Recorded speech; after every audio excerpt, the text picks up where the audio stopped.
The galaxy was wide, full of old empires, trading routes, silent moons, and unknown dangers. In one corner of this vast space, the Zarkali Dominion ruled with a cold grip.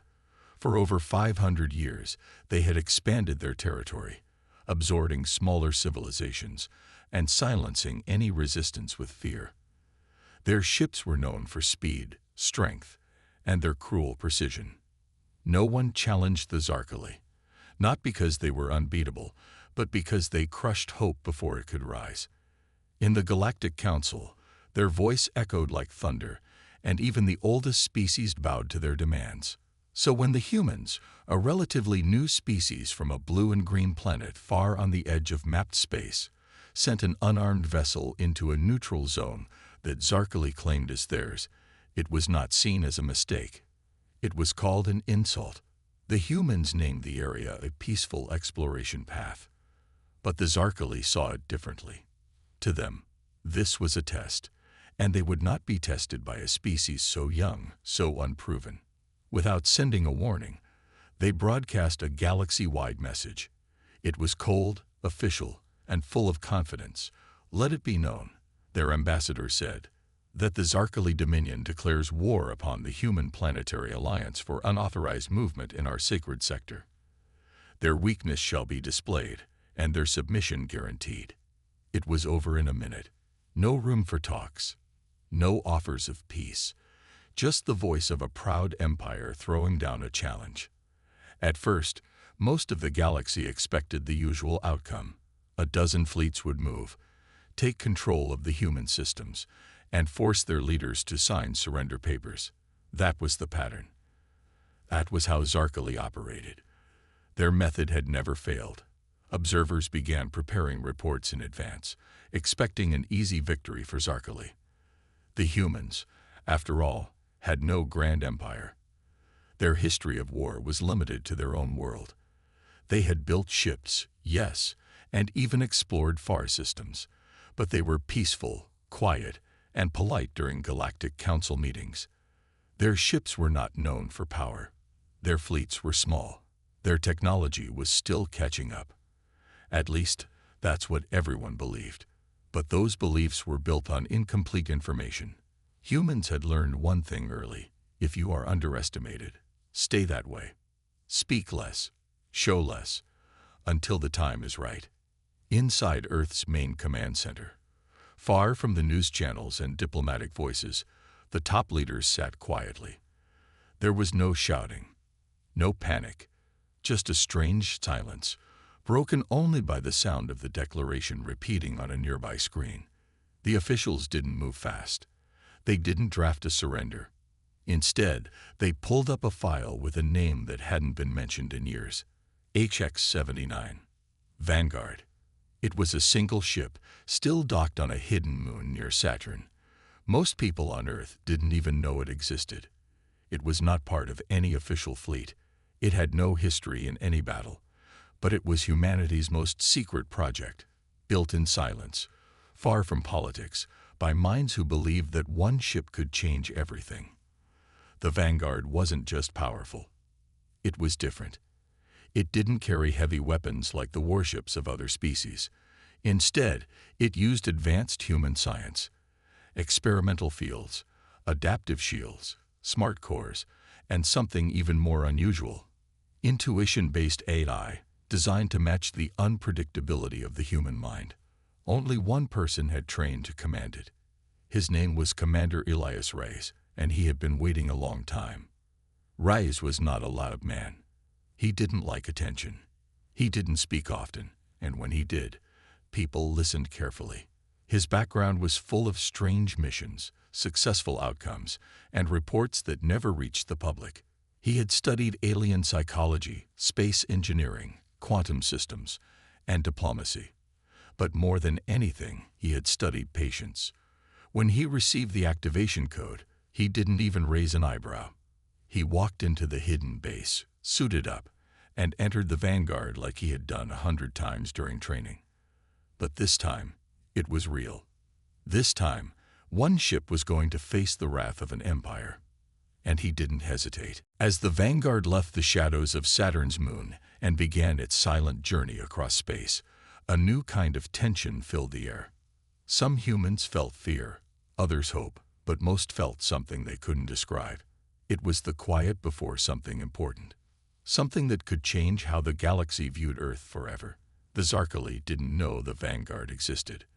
They thought they would face small fleets or surrender flags. They didn't expect a ship that didn't follow the usual rules of space combat. They didn't expect a human vessel that didn't carry fear in its hull. And far across the stars, in the great palace of the Zarkali, the Emperor smiled with confidence as he prepared his fleets to crush the human spirit. He believed this war would be over quickly. He believed his empire was safe. He believed the humans had nothing that could threaten a force as ancient and powerful as his. But belief is not always truth, and soon he would learn that some ships don't carry armies. They carry something far more dangerous. A will that doesn't break, a mind that doesn't panic, and a species that never gives up quietly. The war had begun, but it would not go as anyone expected.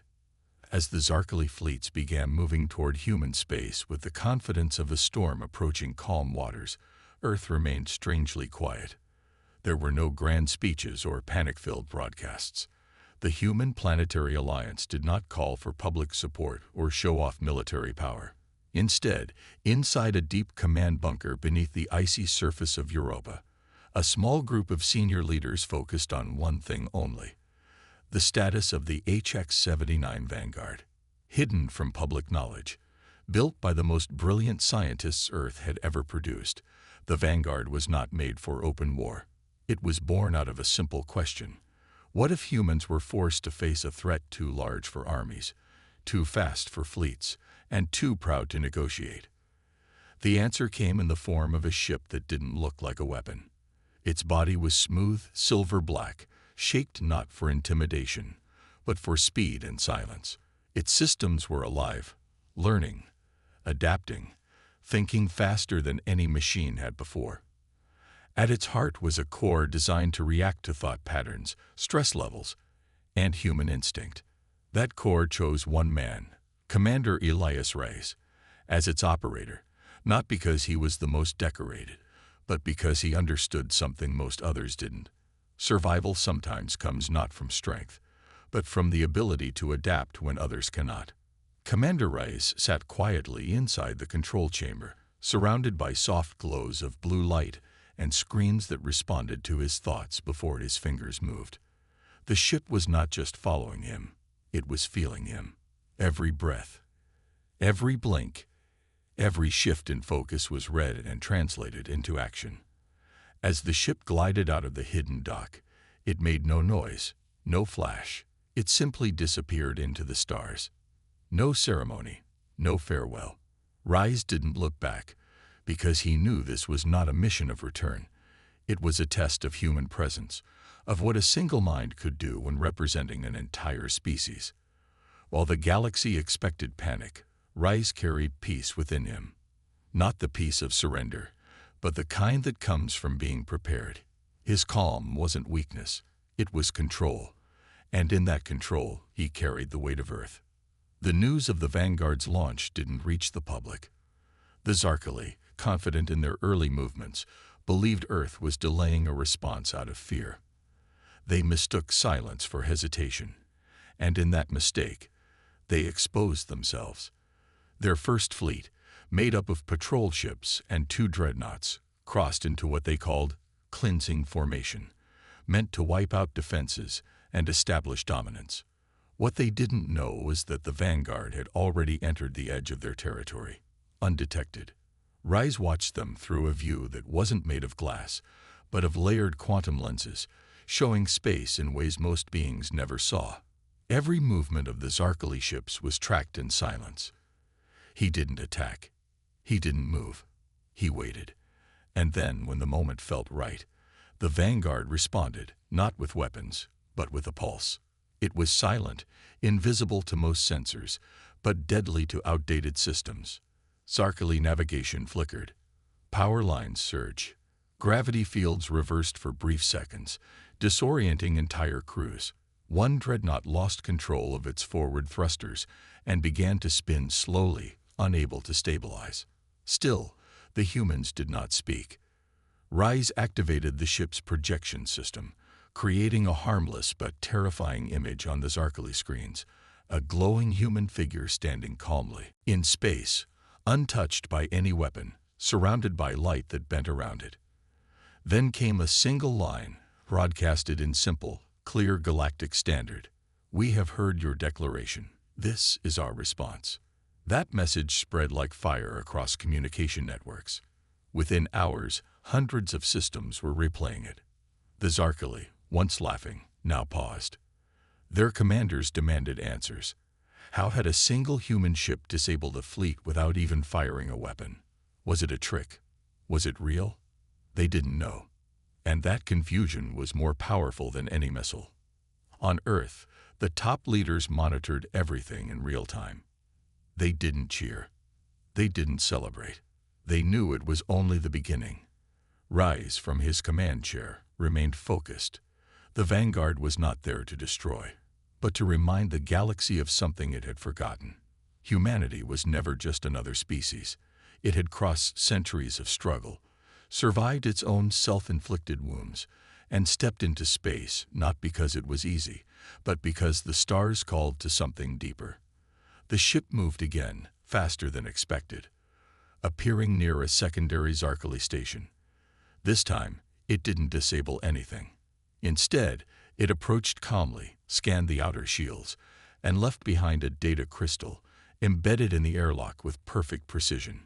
Inside it was a copy of Earth's historical message of peace, the one sent with early exploration probes. A reminder of how it all began. The humans had not started this war, but they would end it on their terms. Back in the Galactic Council chambers, where debates and dramas often lasted weeks, the room fell silent as the footage of the Vanguard's appearance played over and over. Species who had once mocked the humans now leaned forward with growing unease. Some felt admiration, others fear, but no one felt boredom. For the first time in 100 years, the Council had witnessed something new. Not a war of numbers, but a war of minds. A ship that used science like art, a commander who didn't yell, and a message that was louder in silence than in sound. The Zarkali had declared war, but they had awakened something they didn't understand. The humans had sent only one ship, and that ship had not come to negotiate, beg, or boast. It had come to show the galaxy a lesson that could not be taught with weapons alone. That true power is knowing when not to use it. The silence that followed the human ship's message was not peace. It was fear trying to understand itself. Across the galaxy, species that once laughed at humans now sat quietly, staring at the image of a single man inside a strange black ship, a man who said nothing more than "This is our response," and then vanished without a trace. It was not the words that created panic. It was the unknown, the feeling that something ancient and unpredictable had been awakened. For the Zarkali Empire, this moment was more than a surprise. It was a direct challenge to their pride, and nothing threatened them more than the idea that a so-called young species could outthink and outmaneuver them without even launching a single missile. The Supreme Zarkali Commander, High Fang Zethral, ordered a full military response, not out of strategy, but out of fear wrapped in arrogance. He commanded his most elite hunter-class vessel, the Talvanir, to intercept the human warship and capture it. But even that order came with hesitation because deep inside their tactical minds, the Zarkali officers could not understand how something so small could be so powerful. Still, they obeyed, believing sheer force would crush the ghost ship that had embarrassed them. The Talvanir, faster than anything in their fleet, entered human-claimed space within hours, its scanners searching for signs of the Vanguard. But the space around Earth was empty, almost too quiet, as if waiting. Commander Reyes, aboard the HX-79 Vanguard, knew they would come. He had not returned to Earth after the first warning. He had hidden in the edges of Zarkali territory, watching their movements, listening to their signals, and learning how they thought. The ship's AI, bonded to his mind, absorbed every bit of data like a growing storm preparing for a perfect strike. And then, when the Talveneer passed near a small unmarked asteroid field, the Vanguard emerged, not like a predator, but like a shadow becoming real. The first contact was not an explosion, not a scream. It was a whisper. One by one, the Talveneer's systems began to flicker. Lights dimmed. Gravity wobbled. The crew, trained to fight blindfolded, found themselves weightless and spinning, their weapons refusing to obey commands. From their main view screen, they saw something impossible. The Vanguard floating directly ahead, unmoving, like it had been waiting there forever. Before they could lock weapons, a deep signal reached their bridge, a single human voice saying, "You came to understand. Let me show you." Then the bridge was filled with light, not blinding, but overwhelming, like a memory being pulled from the deepest part of the mind. Each Zarkali officer began to see images they couldn't explain. Scenes of Earth's history, war, peace, suffering, survival.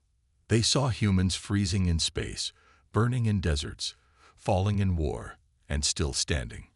One by one, they saw what humans endured, not just in battle, but in silence, in loneliness, in sacrifice. It wasn't a weapon. It was a mirror. The Talveneer's crew began to panic, not because they were being attacked, but because they were being shown something they could not process. In all their conquests, they had never faced an enemy who used memory as a weapon, who made them feel instead of fear. The ship's captain screamed to fire, but nothing worked. The Vanguard didn't disable them. It simply showed them the truth. And then, just as suddenly as it appeared, it vanished, leaving behind no trace except the trembling hearts of soldiers who had believed themselves unbeatable. When the Talveneer limped back to Zarkali Command, there was no celebration. The report they filed shook the Empire. These were not just humans. They were something else now. Something deeper. Something worse. The High Council reviewed the experience logs and found the same result in every officer. Emotional breakdown, mental overload, and the same final words spoken by each in their own tongue. They should not be fought. But Zarkali pride was not so easily broken. Instead of admitting defeat, they labeled the incident as psychological warfare and prepared a second fleet. However, rumors had already started to spread. Minor worlds in the outer systems began pulling their support from the war, not because of weapons, but because of fear, the fear that the humans didn't need weapons to win. Meanwhile, on a neutral observation station floating above the planet Karvarn, diplomats and military observers from dozens of species gathered to analyze the first direct contact between the Zarkali and the humans. They played the Vanguard's message on a loop. Scientists argued about the ship's technology. Psychologists debated the nature of the human mind. But no one could agree on one simple question. What else were the humans hiding? In every war before, species had shown their strength first, like a loud roar before the attack. But humans whispered, and that whisper made even the strongest civilizations listen. And so, while the Zarkali planned their next move, Earth remained quiet. No threats, no warnings, no speeches, just silence. But in that silence, the galaxy began to shift. Old enemies paused. Former allies reconsidered. And somewhere, far beyond the edge of mapped space, other species, ones who had watched humanity's rise from the shadows, began to pay attention. They knew what the Zarkali did not. They had seen it before. When humans were pushed too far, they didn't fight back the same way. They transformed, not into monsters, not into machines, but into something the galaxy could neither predict nor control, a species that remembers every pain, learns every lesson, and answers not with anger, but with a storm of calm precision. The galaxy had never felt such stillness, not from peace but from a rising fear that could no longer be ignored. The Zarkali Empire, once loud and unshakable, had gone quiet after the encounter with a single human ship, and though they tried to pretend it was only a minor incident, cracks had started to appear, first in their ranks, then in their words, and finally in their decisions. As the fear spread like a silent virus, smaller empires and neutral systems began pulling their support from the war declaration against Earth, whispering in secret that the humans might be something else, something that couldn't be controlled by force. The Talvnir had returned, but not victorious. Its crew, once fearless warriors, had become shadows of themselves, broken by a kind of warfare that no one understood, one that used truth, memory, and emotion as its deadliest tools. While the Zarkali High Command still pushed for retaliation, they were slower now, more cautious, as if even they had begun to sense the turning wind. In the deep chambers of the Galactic Council, where the oldest species watched in silence, the real discussion had already begun. What would happen if the humans decided to go further? Not in words, but in action. It was then that something unexpected happened, something that no one had planned, and no one could control. A Zarkali patrol ship, ignoring direct orders, launched a missile toward a small human science station on the edge of the Andari Belt. Unarmed, peaceful, and filled with researchers, not soldiers. There was no military reason. It was simply a reaction born of fear and anger. The explosion vaporized the station in seconds, killing over 60 innocent humans. The galaxy waited, frozen, for Earth's reply, and this time it did not come in silence. Within 6 hours, every major channel, military frequency, and diplomatic relay across known space received the same message. It was Commander Reyes again, his voice clear, calm, and colder than before. He said only this: "We asked for peace. You answered with fire.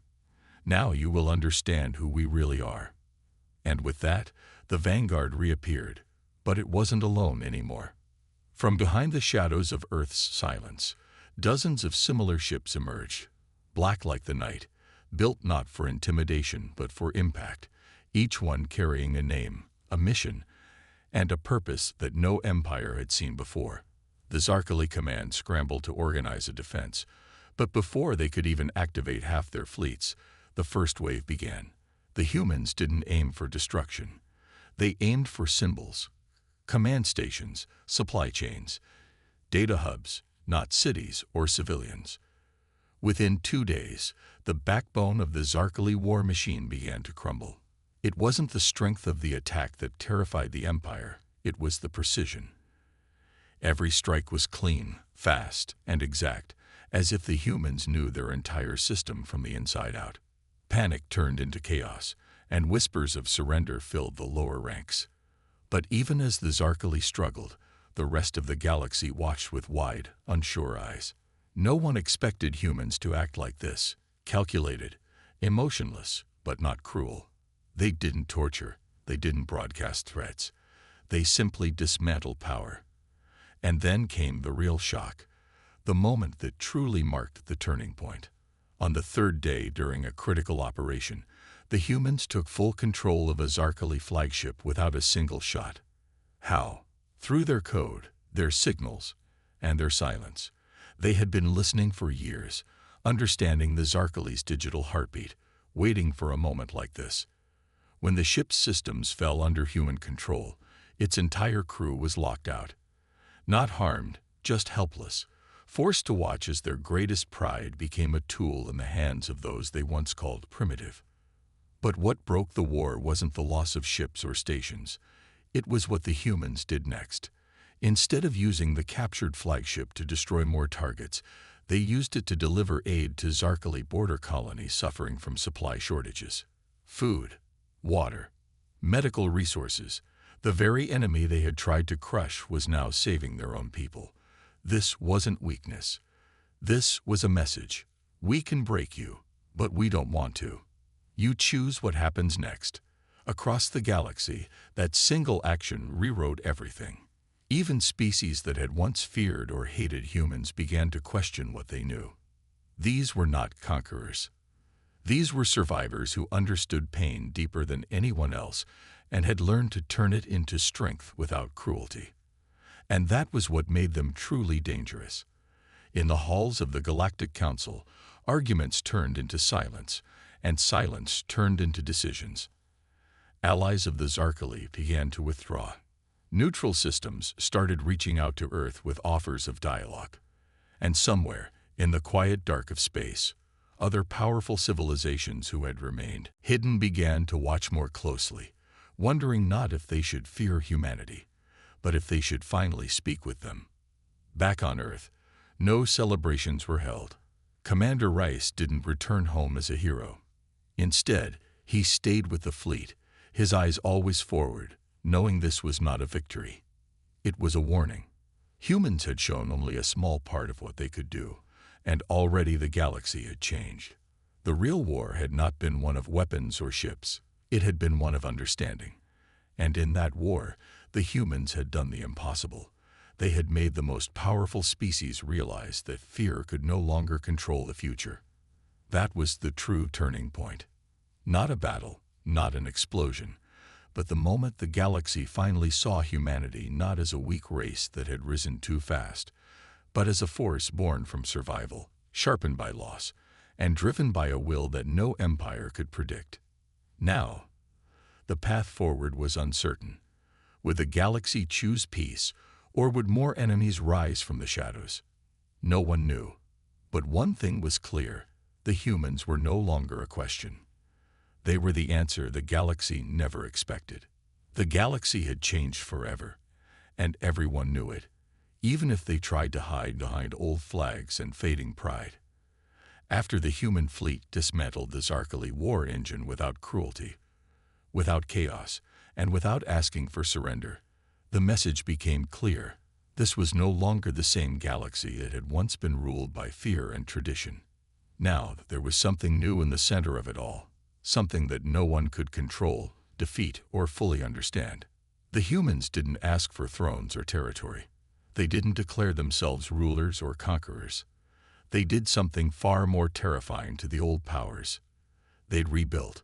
While the Zarkali Empire stood in silence, licking its wounds, the humans opened communications with dozens of smaller systems that had long been ignored or oppressed. They offered aid, not weapons. They listened instead of giving orders. In the ruins of what was almost a galactic war, they planted the seeds of something different, a future that did not belong to one species, one empire, or one ideology. It started quietly. A medical team sent to a broken planet where Zarkali leaders had long refused help. A group of human engineers working side by side with a reptilian race that once feared even speaking Earth's name. These were not acts of power, but of presence. And across the stars, the ripples turned into waves. Soon, other empires had no choice but to respond. The once proud and isolated Tharun Collective sent an envoy to Earth for the first time in 1,000 years. The fractured Orion Pact, made up of dozens of minor systems, openly offered to join a council led by humans, not out of weakness, but because they believed in what they saw. The old Galactic Council, which had become a broken shell after the human response, was finally disbanded.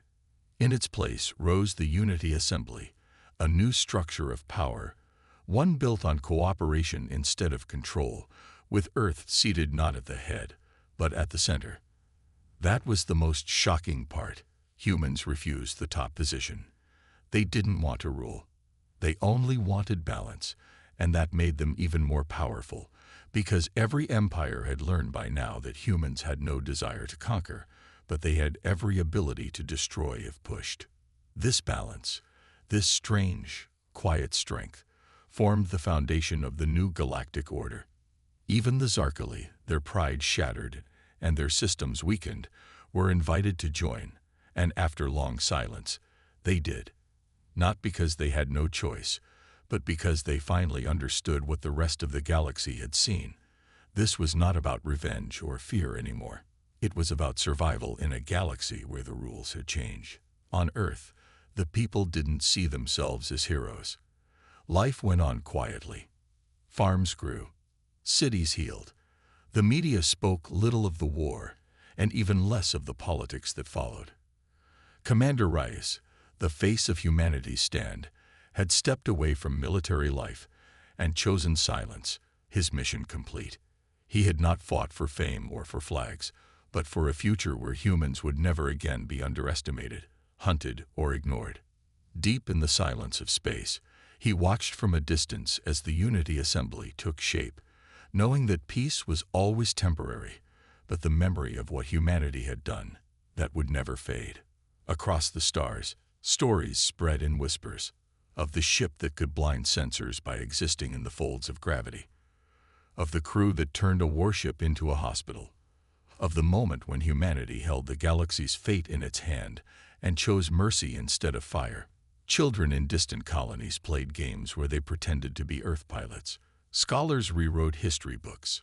Armies trained with new doctrines, always keeping the word human in mind, not as a threat, but as a force to respect. But peace did not mean silence. New challenges came. Old threats returned. Pirates rose in distant sectors. Hidden species that had watched the war from the dark now stepped into the light, testing the edges of this new order. And each time, the humans did not respond with fear. They responded with unity. The galaxy had learned one final lesson. Humans were strongest not because of weapons or ships, but because they stood together. From ashes and war, they had built bridges. From pain and silence, they had forged strength. The new galactic order was not perfect. It had flaws, tensions, and conflicts, like any living thing. But for the first time in known history, it had balance, because every empire, every race, every planet now knew that somewhere out there, watching the stars, was a species that had once been underestimated, attacked, and nearly erased. And yet, they had not become monsters. They had become guardians, protectors, survivors, and in their survival, they had reshaped the stars. The galaxy was no longer ruled by fear of the old empires. It was guided by the quiet respect for one truth. A single human ship had changed everything.